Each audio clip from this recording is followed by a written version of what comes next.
Our feet are constantly under stress. It's no wonder that 80% of us will have some sort of problem with our feet at some time or another. Many things affect the condition of our feet: activity level, occupation, other health conditions, and perhaps most importantly, shoes.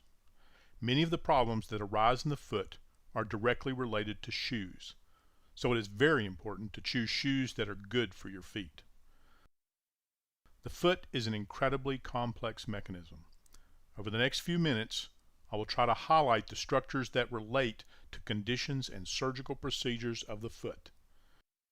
The important structures of the foot can be divided into several categories. These include bones and joints, ligaments and tendons, muscles, nerves, and blood vessels. The ankle joint is sometimes referred to as a mortise and tendon joint. The two bones of the lower leg, the large tibia and the smaller fibula, come together at the ankle joint to form a structure known as a mortise. One of the larger bones of the foot, the talus, forms the tendon of the ankle joint by fitting into the mortise formed by the tibia and fibula.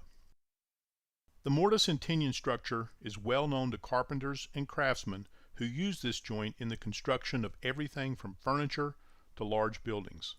The arrangement is very stable. The two bones that make up the back part of the foot, sometimes referred to as the hind foot, are the talus and the calcaneus or heel bone. The talus is connected to the calcaneus at the subtalar joint. The ankle joint allows the foot to bend up and down. The subtalar joint allows the foot to rock from side to side. The hind foot is connected to a set of 5 tarsal bones that work together as a group. These bones are unique in the way they fit together. There are multiple joints between the tarsal bones. When the foot is twisted in one direction by the muscles of the foot and leg, these bones lock together and form a very rigid structure.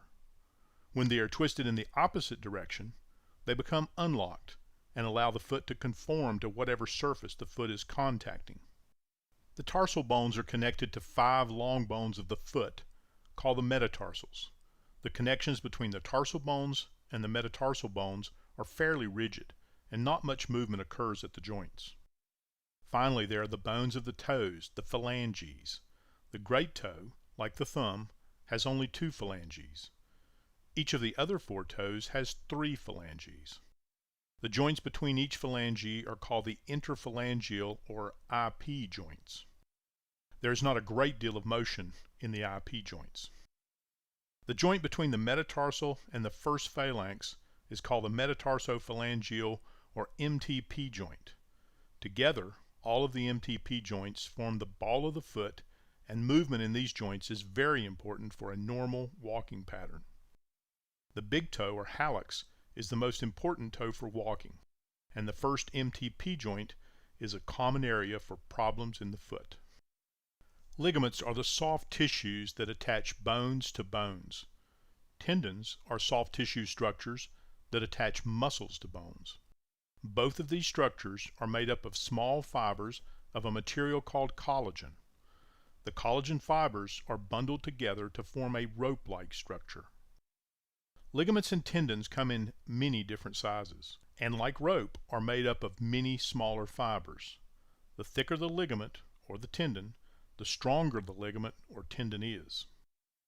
The large Achilles tendon is the most important tendon for walking, running, and jumping. It attaches the calf muscles to the heel bone to allow us to raise up on our toes. The posterior tibial tendon attaches one of the smaller muscles of the calf to the underside of the foot. This tendon helps support the arch and allows us to turn the foot inward.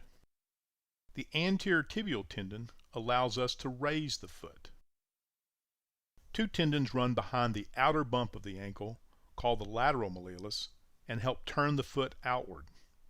There are a set of tendons that bend the toes down or flex the toes, and a set of tendons that straighten or extend the toes. The tendons that flex the toes are called the flexor tendons. There are 2 flexor tendons on the undersurface of each toe. The tendons that extend the toes are called the extensor tendons. There are two extensor tendons on the top surface of each toe. Many small ligaments hold the bones of the foot together.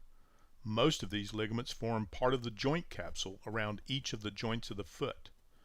A joint capsule is a watertight sac that forms around all joints. It is made up of the ligaments around the joint and the soft tissues between the ligaments that fill in the gaps and form the watertight sac. Most of the motion in the foot is caused by the stronger muscles in the lower leg, whose tendons connect in the foot. Contraction of the muscles in the leg is the main way that we move our feet to stand, walk, run, and jump.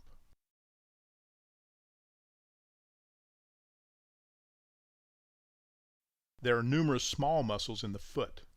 While these muscles are not nearly as important as the small muscles in the hand, they do affect the way that the toes work. Damage to some of these muscles can cause problems in the foot. Most of the muscles of the foot are arranged in layers on the sole of the foot, or the plantar surface. There they connect to and move the toes, as well as provide padding underneath the sole of the foot. The main nerve to the foot, the tibial nerve, enters the sole of the foot by running behind the inside bump on the ankle, or the medial malleolus. This nerve supplies sensation to the toes and sole of the foot and controls the muscles of the sole of the foot. Several other nerves run into the foot on the outside of the foot and down the top of the foot. These nerves primarily provide sensation to different areas on the top and outside edge of the foot. The main blood supply to the foot, the posterior tibial artery, runs right beside the nerve of the same name. This artery travels into the sole of the foot, where it forms an arch just behind the ball of the foot. A second artery, the dorsalis pedis, runs down the top of the foot. You can feel your pulse where this artery runs in the middle of the top of the foot. As you can see, the anatomy of the foot is very complex. When everything works together, the foot functions correctly and allows us to walk without pain.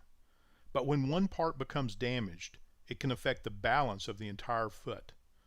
Because we rely on our feet to carry our entire weight and walk across all types of surfaces, it is easy to see why a stable, painless foot is so important to our daily lives.